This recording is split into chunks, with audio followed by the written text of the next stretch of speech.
اسلامي امارت له چین څخه غوښتي چې د یو کمربند یو الات نوښت کې شامل کړي.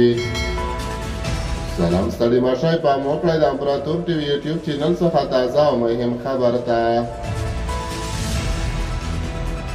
افغانستان اسلامي امارت غواړي چې د چین د ولسمشر شي جین پینګ د یو کمربند یو الات په نوښت کې شامل شي او وايي په دې اړه به د خبرو لپاره چین ته یوه تخنیکي ډله واستوي. افغانستان اسلامي امارت یو پلاوی د چین په مهمه غونډه د چین فروم کې د ګډون لپاره بیجینګ ته تللی دی. د افغانستان سوداګرۍ وزیر نورالدین عزیزي چې چین ته د ورغلي پلاوي مشر دی وویل موږ له چین څخه وغوښتل چې اجازه راکړي د پاکستان چین د اقتصادي دهلیز او یو کمربند یو الات د نوښت برخه شو. عزیزي د پنجشنبې په ورځ اکتوبر 19 د چین فروم له غونډې وروسته د رویټرز خبري اژانس ته دا خبرې کړې دي. د چین پاکستان اقتصادي دهلیز د دواړو هیوادونو ترمنځ یوه پروژه ده چې بیجینګ پکې د میلیارډونو ډالرو پانګونه کوي.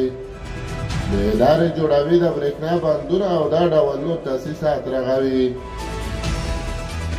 عزیزي وویل چې حکومت باید چین ته یوه تخنیکي ډله واستوي چې په دغه نوښت کې د شمولیت مخکې د پراتو خنډونو په اړه غوره تفاهم وکړي.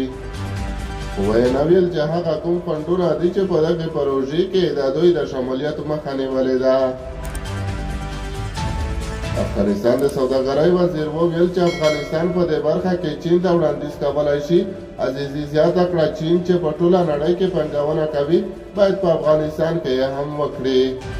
هغوی چې هر څه ته اړتیا لري موږ یې لرو لکه لیتیم، مس او اوسپنه.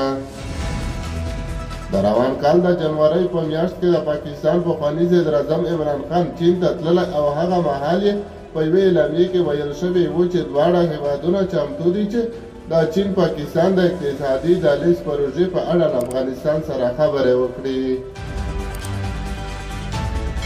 چین د یو کمربند یو الات نوښت څو کاله مخکې پیل کړی دی خو تر اوسه په پاکستان کې په دې پروژه باندې ډېر کم کار شوی دی.